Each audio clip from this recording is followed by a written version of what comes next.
The topic is why engineers hate HR. Once upon a time, companies had personnel departments. These took care of time cards, end-of-year tax forms, and similar paperwork. Interpersonal and performance issues were matters left to management.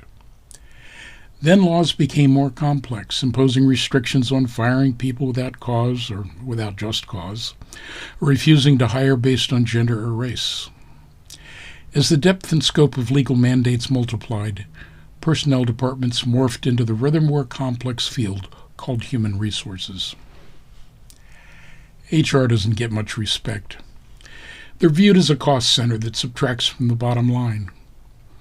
To them falls the dirty job of dealing with the druggies and the alcoholics, the employees with anger management issues or substandard personal hygiene, the lazy and the dishonest, and all the other messy human things no one else wants to deal with. It's like janitorial work, except that you're dealing with people rather than dirty floors. And there's a surprising amount of it, mostly conducted behind closed doors.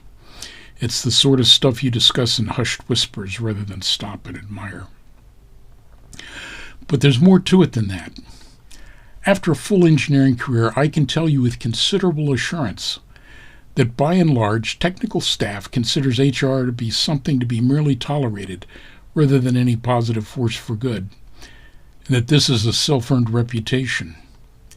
It has almost nothing to do with the fact that HR employees generally lack technical literacy. Yes, they are mostly liberal arts grads in a technology-infused atmosphere, but there are plenty of sharp liberal arts graduates out there doing valuable work. The problem is that your average HR type seems to lack common sense. When I was in business school busily earning an MBA, one of our classes invited a CEO to speak as an example of someone who had turned around a failing company. During the Q&A, I asked an HR-related question. He turned his head, impaled me with his steely gaze, then emphatically declared, "Any man who chooses HR as a career is an idiot." Well, I didn't disagree. If anything, I think he's onto something. The evidence suggests that a lot of self-filtering happens. The more so given the observation that HR as a career path is generally seen as a dead end. If you look at the Fortune 500, you find that the route to the CEO corner office almost never passes through HR. Lateral promotion into HR is more of a way to finish out a career. There's a certain amount of discombobulation inside every HR department. Some people opine that even HR hates HR.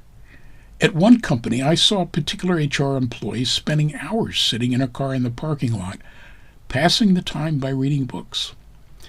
HR eventually fired this one of their own, but it sure seemed to take them a long time to catch on. Things have steadily moved towards less employee privacy.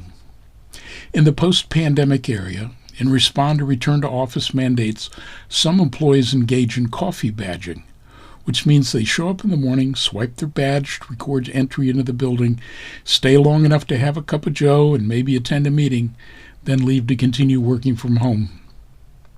A recent news article described the use of mouse jigglers and keyboard activity simulators to counter the automated surveillance. My career includes contact with many HR departments. Over the years, I've encountered just 3 HR employees who solidly earned my respect, and tellingly, they were all recruiters. 2 were the executive recruiters who hired me for my first job out of business school. They were of a different kind, notably more savvy and discerning, and I enjoyed dealing with them. The 3rd was an engineering recruiter for IBM. She told me that her colleagues generally restricted their recruiting efforts to top engineering schools. Simply put, the average recruiter for itty-bitty machine company was risk-averse. They recruited where student quality was more or less guaranteed, which saved them from having to think. There was also a subculture of hiring from certain fraternities. The frat bros looked out for each other. This recruiter had great success recruiting at state universities. Public universities have faculty just as smart as elsewhere, and attract students just as talented as anywhere else, but who prefer local options or can't afford the stratospheric tuition. The talent level may be less filtered, but this recruiter grew up with brothers who tinkered and built things and occasionally popped a circuit breaker or blew things up. From this, she learned to recognize the same creative spark in a candidate's eyes. She found and recruited talent that would otherwise never have been hired by IBM and who would appreciate the job more and work harder. All of her brothers, by the way, chose technical careers, and 3 out of the 4 worked for IBM at various points in time. She assures me that not all HR employees are unremittingly evil.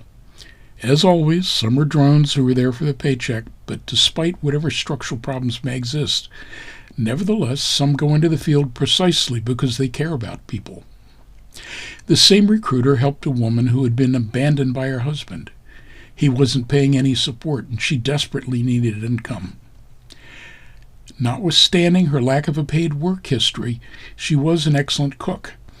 The recruiter networked with outside HR departments and found the woman a job with an appliance manufacturer hotline, where she answered questions about cooking and using appliances.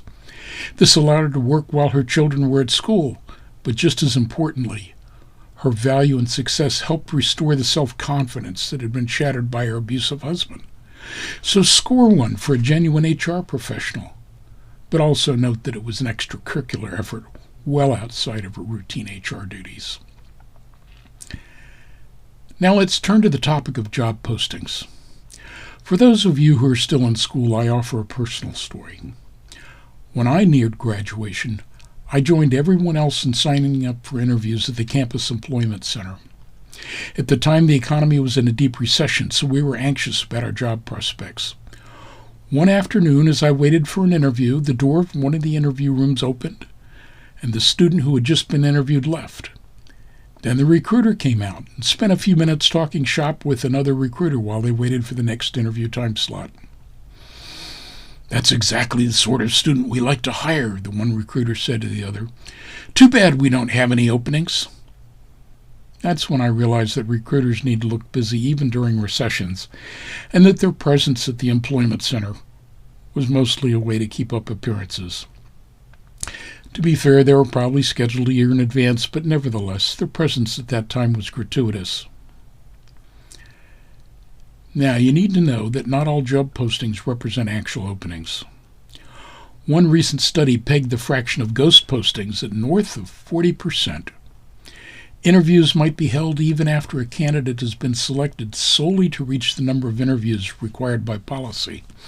Sometimes fake interviews are used to pump job-hunting competitor employees for inside information. If you get asked a lot of deep technical questions about how to solve a specific problem rather than a general one, you might be getting milked for free consulting. So be wary of fake job openings and be cagey about your answers. But back to the routine HR machinery. One constant irritation is the drizzle of trivial emails about donation drives and bowling league sign-ups. Then there are the gratingly obvious and heavy-handed mandatory classes on sexual harassment or DEI or whatever the HR fad of the day is. In their universe, these things loom as large as a mountain. For the rest of us, we suffer through the so-called training until we can get back to keeping promises and meeting deadlines, or napping as the case may be. Then there are the routine team buildings and morale-building exercises, perhaps a service project, discount tickets, an annual lunch where the managers dish up the food, and the always classic Christmas turkey handout. These are appreciated in their own way, but these rote performances are as predictable as the arrival of the seasons and are thus viewed with a certain degree of cynicism. But as far as paying attention to actual employee needs, it's hit and miss. I offer the story of the penny postage stamp. Before the Postal Service adopted forever stamps, every time postage rates went up, this would create a temporary scramble for 1-cent stamps. Of course, many employees worked long hours that hindered their ability to schlep over to the post office. Nevertheless, they still needed to mail their credit card and utility payments on time, and often used the company mailroom to send their outgoing mail. You can see where I'm headed here. For a few weeks after each rate hike, mailroom employees would be asked over and over if they could spare a penny stamp, And unsurprisingly, those employees not only said no, but were annoyed by the requests. And super unsurprisingly, HR was too oblivious, clueless, and blind to the opportunity to authorize the stamps and make 100 people happy for a single lousy dollar. Let me be clear. You cannot trust HR. They dance to the tune of upper management in the legal department, and they exist to protect the company and themselves first and foremost, not you. If the company culture is toxic, HR will be too. Any efforts toward nurturing company culture, talent recruiting and retention, and avoiding employee burnout are secondary to adherence to policies. When management decides to can someone, to HR falls the job of bringing down the hatchet legally. They will, to an excellent approximation, never stick their necks out to fight internal battles for you. And they can be sneaky weasels. A colleague told me about his visit to a job fair for a large aerospace company. Upon entering the room, he handed over his resume, but was surprised when he was directed to walk some distance to a table that was empty save for a large gay pride display. In bewilderment, he asked why. Long story short, his visit came to nothing. A backdoor inquiry through a friend inside the company revealed that the table was a ruse to gauge the reaction of candidates. Well, okay, no company should hire bigots, but I know my friend, and he isn't one. It was a crude and dishonest screening mechanism. My advice: when looking for a job, always keep a straight face when dealing with HR and never give them anything to comment on other than how wonderful you are. To emphasize the point, let's switch to the completely unrelated hospitality industry. Think hotels and resorts. One company would invite managerial candidates for a video interview. After the interview concluded, the video crew would banter with the candidate while they made a show of turning off lights and unplugging cables, all while making jokes and disparaging remarks about the company. The interviewee might or might not respond in kind. What the candidate didn't know was that the video recording was still running. It was a charade to uncover what the candidate really thought about the company. Suffice to say, the inevitable lawsuit put a stop to that. So if you can't trust HR, what value do they actually add? On the hiring end, they are primarily a resume collection and screening service to keep hiring managers from being inundated. My personal experience is that a single job posting for an engineering position can easily bring in 100 resumes. The reality is that most will be from marginal candidates who blast out resumes anywhere they can. Of the 100, perhaps 3 or 4 will be worth talking to, and of those you hope that at least one will merit an offer. But consider it from the viewpoint of the hiring manager. They're shielded from the raw incoming volume and see only the few passed through by HR. Given that, they conclude that there must be an engineering shortage. Nope, there is no shortage. There never was. There never will be.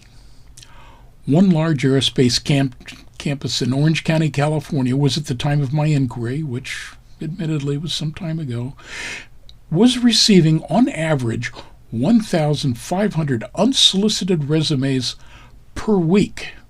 They were a resume magnet. However, notwithstanding that cold reality, there most certainly is and always will be an ongoing chronic shortage of qualified engineers. This reflects that many job openings are for narrow, deeply technical specialties. That's what you get when job descriptions are too specific and the company insists that hires must fit 90 to 100% of the requirements and hit the ground running from day one. Now let's finish with a look at the screening process. As we know, HR employees are non-technical. After all, if that's what they were, they'd be doing that for higher pay. But they aren't, which forces them to deal with things they don't understand. I once heard about a highly qualified digital signal processing expert whose application was rejected because he spelled out the words digital signal processing rather than using the magical abbreviation DSP that HR was scanning for, despite not knowing what the initials meant. Today, HR might use artificial intelligence to speed up the mistake rate. Suffice to say, the purpose of your resume is to make it past HR screening onto the manager's desk. This is why networking with employees at your target company is particularly helpful. Their ability to hand carry your resume offers an end run around the HR gauntlet. You get to deal with peers who have the requisite technical competence to judge your abilities. If you aren't a fit, it still won't work, but at least you're more likely to receive a fair assessment. And so it goes. HR gets hate from technical staff and, hey, let's be honest, from the world in general. They're an expect center, staffed by non-technical persons of limited authority, engaged in thankless tasks within the narrow bounds of rigid policies. And that makes you wonder about those whose voluntary self-select for the career.